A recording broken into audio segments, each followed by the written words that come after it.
처음에 드리고 싶은 얘기는 이제 그 검증이란 이유로 시작해서 지금 손혜원 의원 때 뭐 저는 좀 본격적이 됐다고 생각하는데요.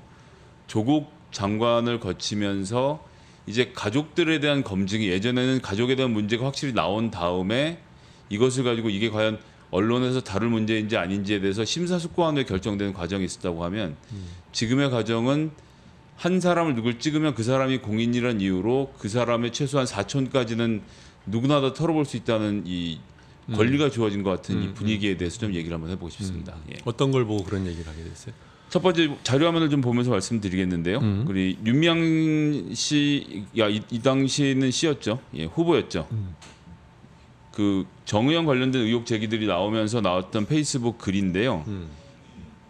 미국 시간으로 5월 11일 월요일에 조선일보 구민성 기자가 딸이 다니는 UCLA 음대생들을 취재하기 시작했는데 딸이 차를 타고 다녔냐, 씀씀이가 어땠냐, 놀면서 다니더냐, 혼자 살았냐, 같이 살았냐 등을 물었답니다.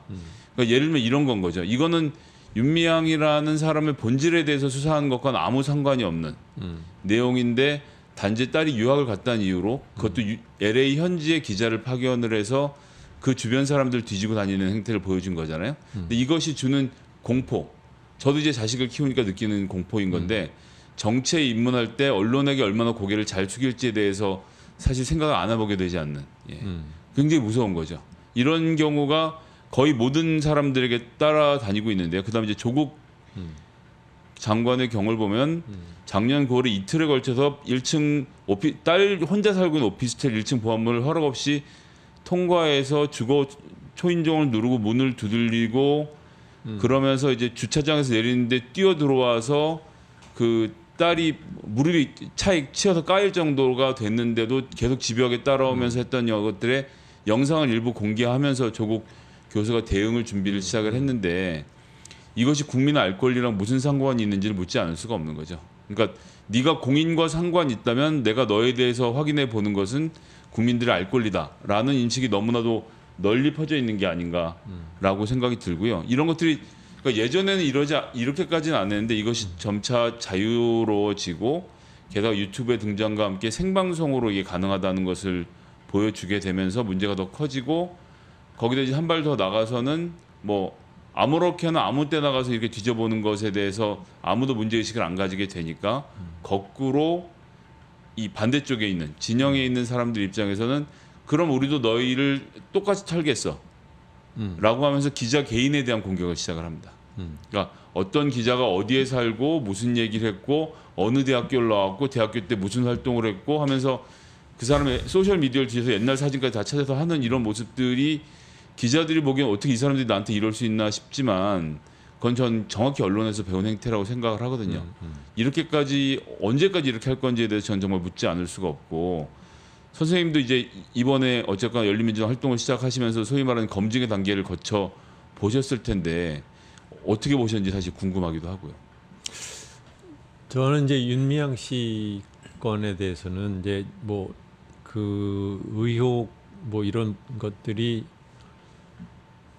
자기들이 의혹을 가질 수는 있다고 봐요. 두 번째로는 그 의혹을 확인하기 위해서 취재를 할 수도 있다고 봐요. 그런 면에서 이제 윤미향 씨 따님이 있는 대학교까지 가서 기자가 뭐 알아본다라는 것은 그거는 뭐 취재라는 면에서는 그럴 수는 있다고 보는데 이제 문제는 그것을 자기들이 갖고 있는 것을 대단한 근거가 있는 의혹인 것처럼 기사를 만드는 것이 문제 아닌가. 예를 들면 이제 지금 대통령 조 바이든의 경우에 그 사람 아들이 무슨 뭐 저 우크라이나의 무슨 사업에 뭐 연루가 됐다든가 네네. 아니면 뭐 중국 사업에 뭐 연루가 됐다 이런 얘기들이 있지만 네. 그거 관련해서도 아마 기자들이 저 취재는 하고 다녔을 거예요. 그렇지만 구체적으로 드러난 것이 없기 때문에 그 사람 자체에 대한 기사는 안 떠요. 그걸 갖다 이제 트럼프가 어디 가서 안 또는 정적이 그걸 갖다 이렇게 얘기를 하면 그 얘기를 했다라는 것을 보도는 할 뿐. 그러니까 뭐 자기네들이 뭐 그 아들을 봤더니 아들이 뭐 하던 사람이고 어딜 나왔고 뭘 하고 그런 기사는 안 나오거든요. 대표적인 게 매일경제가 썼던 조국 딸 오피스텔 1층의 포르쉐 주차. 그러니까 뭐 예, 그런 것들이 이제 예. 언론에 나오니까요. 네, 예. 그러니까 소위 말해서 취재는 할 수 있지만 보도는 안 한다. 왜냐하면 이게 기본적으로 그 사람의 이것의 보도 가치는 공인의 행동에 관련이 있는 것에만 얘기를 그러니까 그리고 확실할 때만 보도를 하지. 소위 말하면 그냥 그 흥미 위주 아니면은 근거 없는 의혹을 갖다 말하자면은 전달하는 식의 기사로는 잘 안 하죠. 그러니까 우리나라는 거기에 대한 그 선이 완전히 이제 없어져 버린 것 같아요. 이 기사가 페이지 뷰를 올려줄 가치가 있는지에 대해서만 그런 편집국이 판단을 하고 가치가 있다고 판단하면 무엇이든 기사로 출고를 하는, 사실 출고를 개별 기자가 혼자 할 수 있는 건 아니거든요. 아무리 온라인 기사라고 하더라도 편집국을 그럼. 거쳐서 나가기 마련인데 그런 선이 완전히 무너져 있다는 생각이 들어서 이 문제가 해결이 될 수 있을까 모르겠습니다. 저는 도저히 대책을. 네, 그다음은요. 그다음에 이제 저희 종편에 대한 얘기를 좀 하지 않을 수가 없는데 채널A 한동훈 의혹 벌어지면서 여러 가지 얘기가 나오고 있는데 최근에 이제 한동훈 검사는 상관이 없는 것 아니냐, 혹은 이제 공모 관계를 입증하지 못한 것에 대해서 보수 진영에서 여론을 많이 만들고 있지 않습니까? 네. 근데 이제 그럼에도 불구하고, 그러니까 한동훈 검사가 정말 무죄라고 하더라도 이 사건과 아무 상관이 없으면 그럼 채널A가 유시민 장관을 저렇게 만들려고 했던 이 과정이 별일 아닌 거냐, 강요 미수죄가 무슨 큰 죄냐고 이걸 처벌하려고 하느냐라는 여론이 또 한쪽에서 만들어지고 있습니다. 그래? 어디서? 뭐 보수 언론에서 많이 보도하고 있죠 지금. 생전 처음 들어봤다. 강요 미수죄로 구속영장을 내주는 나라가 세상에 어디가 있느냐부터 시작해서 어마어마한 분량을 좀 쏟아내고 있습니다. 그래서 한동훈이 없으면 이 건은 사실 아무것도 아닌 건인 것처럼 말을 하고 있지만 제가 보기에는 이동재 기자 본인이 정말 단독으로 시도했다고 하더라도 피의자가 이렇게 접촉해서 검사들과의 네트워크를 이용해서 한 개인의 인생을 뿌리째 뽑으려고 했던 행위 자체가 이게 만만치 않은 범죄라고 생각을 하거든요. 근데 관련돼서 조수진 의원이 낸 법안이 있는데 자료화면 잠깐 보고 말씀드리겠습니다. 현행법은 방송통신심의위원회가 방송의 참, 공정성. 조수진이 누구인가? 예, 조수진은 동아일보 기자로 출발을 해서 채널A에서 부장으로 있었고요. 그러면서 그 가운데서 종편의 여러 그 채널의 패널로 등장을 해서 아주 인기를 끌었던 여성 진행자이자 패널이었는데요. 최근에 그 미래통합당의 미래한국당이군요. 미래한국당이 비례대표 1번을 받아서 국회에 입성을 했고 그 굉장히 말을 조리게 하고 세게 하는데 능한 사람이라서 이제 야당이 1순위로 꼽는 저격수 역할을 하기를 기대하고 있는 사람입니다. 네. 예, 그 언론인 출신으로 이번에 당선이 됐는데 냈던 법안이 방송통신심의위원회가 그 심의를 하도록 되어 있는데 제재 조치도 할 수 있게 돼 있고, 뉴스와 시사 프로그램 등 보도에 관한 내용은 합리적 의심에 근거한 의혹을 제기하는 내용이더라도 심의 대상이 돼서 국민의 알 권리를 심각하게 침해하고 있다. 또한 보도에 관한 내용은 언론중재 및 피제 구제 등에 관한 법률, 언론중재위원회를 통해서 정정보도, 반론보도 등 청구가 가능하다는 점을 고려할 때 이중규제라면서 방송통신심의위원회 심의 대상에서 보도에 관한 내용을 제외하겠다. 이런 법안을 냈고 무려 26명의 그 서명을 받아서 입법을 했습니다. 그러니까 이제 법안 발의를 했습니다. 네. 물론 이 법이 통과될 가능성은 없는데 이것이 전 논의가 되고 있다는 자체가 좀 경악스럽다는 말씀을 드리겠고요. 그러니까 방송통신심의위원회가 보도에 대해서는 심의하지 마라. 다른 오락 프로그램이나 이런 건 심의하는 건 좋지만 보도에 대해서는 반론권을 줬는데 무슨 심의까지 하느냐는 얘기를 지금 태연하게 하고 있는 것이 이 야당의 스탠스이고 종편의 스탠스이다. 그러면 조금 전에 예를 들어 이동재 기자 같은 경우에 이게 정말로 그래서 보도가 됐으면 이철 씨가 거기에 굴복해서 내가 유시민 장관에게 7년 전에 1억을 줬다 이런 식으로 진술을 했으면 유시민 장관 한 3년 동안은 정말 인생이 완전히 정말 바닥까지 파질 그런 위기에 있었는데 그런 경우에도 반론 정도 실어주면 되지 무슨 제재 대상이냐는 얘기를 태연하게 하는 모습이 좀 경악을 해서 그 소식을 좀 전해드리고 싶었습니다. 다음 걸 하나 보여드리겠습니다. 그 다음 자료 한번 보여주시면 진중권 씨가 쓴 글인데 그 이게 말이냐 방구냐 그거 네가 기획했잖아. 저기 네가는 황희석 최고위원입니다. 작전을 짜고 자기가 모르는 경우도 있다라고 하면서 이제 욕을 막 잔뜩 해놨는데 이게 욕을 하는 게 욕을 하는 거 끝나는 게 아니라 그 밑에 진중권 네가 기획했잖아 기사 보이시죠? 조그맣게 이렇게 기사로 나가고 많은 사람들이 여기서 댓글 달고 이 기사를 소비하고 스포츠를 즐기거든요.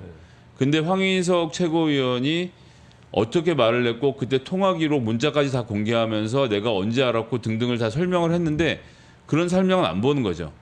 그런 설명은 안 보고 그냥 이렇게 소셜미디어에 유명한 사람이 내지르고 기자들은 사실 내용 검증과 상관없이 내가 한 게 아니라 여기 네가 기획했자 따옴표가 쳐져 있잖아요. 이 따옴표의 저널리즘.